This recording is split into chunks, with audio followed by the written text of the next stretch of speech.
मेरा प्रश्न ये है कि सूर्य उदय पहले कहाँ उगता है? सूर्योदय सबसे पहले हमारे भारत में हम आपको बता दें, सबसे पहला सूर्योदय कहाँ होता है। हम एक बार गए थे इस तरफ ना, ये फंस गया सी है। हाँ इस तरफ, आसाम के आगे भी कुछ है, उसके आगे क्या है, मणिपुर के आगे क्या है, हम उस तरफ नागालैंड गए थे। हम अच्छा। नागालैंड गए थे। नागालैंड भारत की ही धरती है।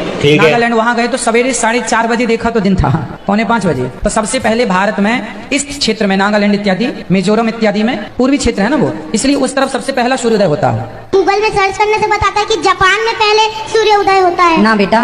Sir, my name is Dheeraj and I am a student. My one Muslim friend told to me that according to Islam, sun is the center and earth revolves around it. But according to science, sun is the center and the planets revolve around it. भाई ने सवाल पूछा है कि उसके एक मुसलमान दोस्त ने कहा कि इस्लाम के मुताबिक सूरज सेंटर है और धरती रिवॉल्विंग अराउंड इट, उसके गोल चक्कर लगा रही है। लेकिन साइंस कहता है, भाई साहब ने कहा कि सूरज सेंटर है और प्लैनेट्स उसको रिवॉल्व कर रही है। भाई साहब, अर्थ भी एक प्लैनेट ही है। तो जो कुछ आपके मुसलमान दोस्त ने कहा वो भी सही है और जो आपने कहा वो भी सही है। Earth is a planet.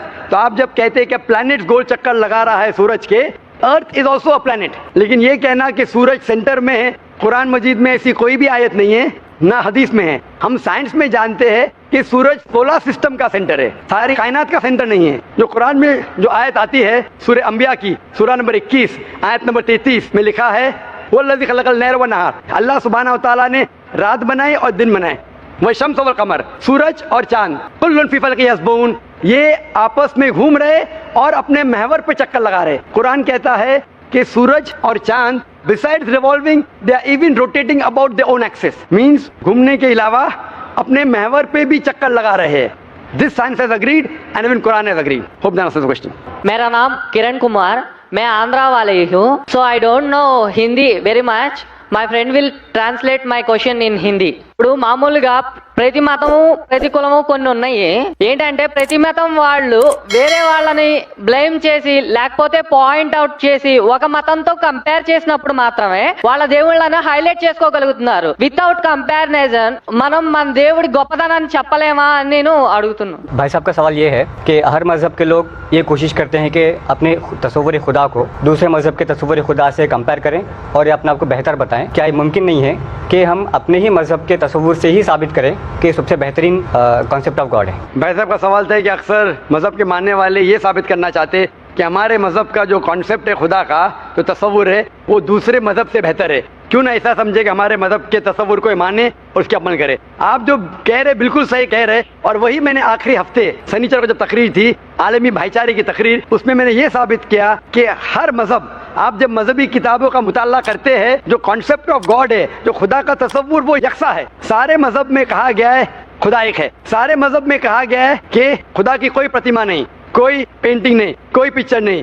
इस्लाम के अंदर, क्रिश्चियनिटी में, हिंदुइज्म में, इसमें कहा गया है कि बुत परस्ती गलत है। जब आप मजहब की किताबों का मुताला करते हैं, पता चलता है कि मजहब के मानने वालों को खुद को नहीं पता उनकी मजहबी किताबों में क्या लिखा है। इसीलिए मेरा जो काम है, मेरा जो मकसद है, लोगों को अपनी मजहबी किताबों से जोड़े ताकि वो हक को जाने। जिस तरीके से अल्लाह ताला फरमाता है सूरह इमरान में, सूरह नंबर 3 आयत नंबर 64 में, तालौ इला कलिमतिन सवाइम बैना बैनकुम, आओ हम उस बात की तरफ जो आप और हम में यकसा है। सबसे पहली बात, अल्लाह नाबुद इल्लल्लाह, कि हम सिर्फ एक खुदा में माने, वला नुश्रिका बिही शैय्यन, हम आपस में अल्लाह के साथ किसी को शरीक ना करें। तो इस तरीके से अल्लाह ताला कहते हैं कि हम दूसरे मजहब को गाली नहीं देना चाहिए, लेकिन जो यकसानियत है उसके बारे में बात करना चाहिए।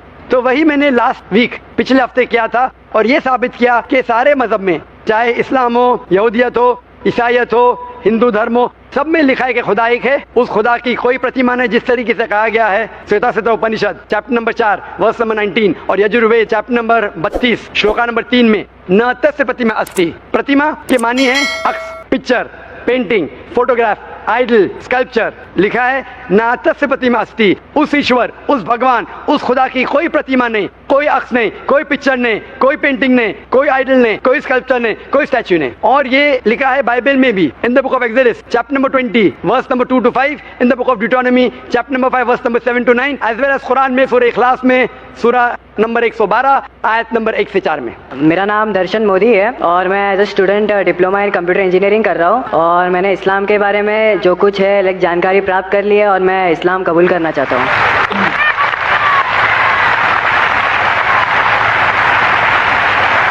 भाई साहब ने कहा कि उसने इस्लाम की जानकारी हासिल कर चुकी है और इस्लाम कबूल करना चाहता है। मैं पूछना चाहता हूँ, आप पे कोई भी जबरदस्ती करे इस्लाम कबूल करने के लिए? जबरदस्ती कोई भी नहीं है, बस अपने अल्लाह ताला एक है और उन पे ही भरोसा है। माशाल्लाह। आप पे कोई माली दबाव? नहीं, कोई कोई नहीं, प्रेशर? नहीं, कोई नहीं। इंशाल्लाह। और आप मानते हैं कि खुदा एक है? खुदा एक है। और आप मानते हैं कि मोहम्मद सल्लल्लाहु अलैहि वसल्लम आखिरी पैगंबर है? हाँ, मोहम्मद सल्लल्लाहु अलैहि वसल्लम आखिरी पैगंबर। माशाल्लाह। तो इंशाल्लाह मैं अरबी में शहादत कहूँगा और आप उसे दोहराइए। जरूर जरूर। अशहदु अशहदु अल्लाह अल्लाह इलाहा इलाहा इल्लल्लाह इल्लल्लाह व अशहदु व अशहदु अन्ना अन्ना मुहम्मदन मोहम्मदन अब्दुहु अब्दुहु व रसूलुहु। व रसूलुहु। मैं शहादत देता हूँ मैं शहादत देता हूँ कि अल्लाह के अलावा कि अल्लाह के अलावा कोई माबूद नहीं कोई माबूद नहीं और मोहम्मद मोहम्मद सल्लल्लाहु अलैहि वसल्लम सल्लल्लाहु अलैहि वसल्लम उसके बंदे उसके बंदे और पैगंबर है। और पैगंबर है। माशाल्लाह, आप मुसलमान हो चुके। मैं आपको अपने तहे दिल से शुक्रिया अदा करना चाहता हूँ कि आपकी बुक्स ने मुझे बहुत हेल्प की है। और बस मेरे सभी मुस्लिम भाई बहनों से यही कहना चाहता हूँ कि आप मेरे परिवार के लिए दुआ कीजिएगा कि उनमें भी ईमान आ जाए। इंशाल्लाह इंशाल्लाह हम दुआ करेंगे आपके लिए भी कि आपको बेहतरीन से बेहतरीन जिंदगी इस दुनिया में मिले, आखिरत में मिले। और हम दुआ करेंगे अल्लाह सुब्हानहू व तआला से कि आपके खानदान वालों को भी हिदायत दे इंशाल्लाह इंशाल्लाह। और मैं अपने नॉन मुस्लिम भाई बहनों के लिए भी कहना चाहता हूँ कि इस्लाम कोई टेररिज्म या उससे रिलेटेड नहीं है। इस्लाम एक अमन और एक पीस का धर्म है जो अपने को अल्लाह ताला दिए है, और उसकी सच्चाई प्राप्त कर ले और इंशाल्लाह अल्लाह ताला ज़रूर आपको आप में अमन ले आएंगे। माशाल्लाह। भाई के इस छोटे कंटेंट से कि इस्लाम टेररिज्म का मजहब नहीं है और अमन का मजहब है, शायद मेरी आखिरी दिन की तकरीर को आपने आसान किया, उसके लिए